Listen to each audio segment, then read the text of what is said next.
Welcome to Kenton's videos. Enjoy the video. You begin by converting fresh bread into breadcrumb-ready pieces. This first step controls texture and shelf life.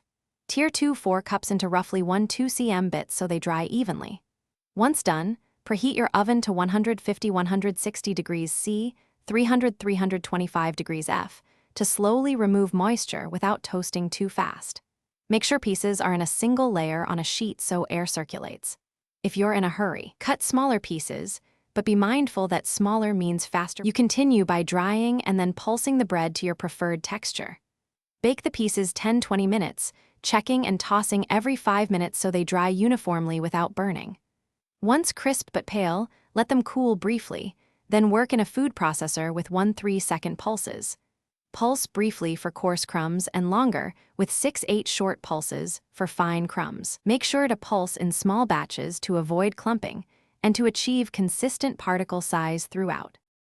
You finish by stabilizing texture and preventing spoilage. Allow crumbs to cool completely on a rack so residual heat and steam escape. This preserves crispness. Transfer to an airtight container and label with date. Store at room temp for weeks or freeze in portions up to 3 months.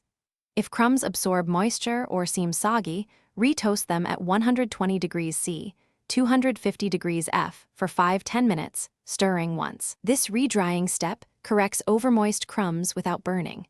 Keep an eye on.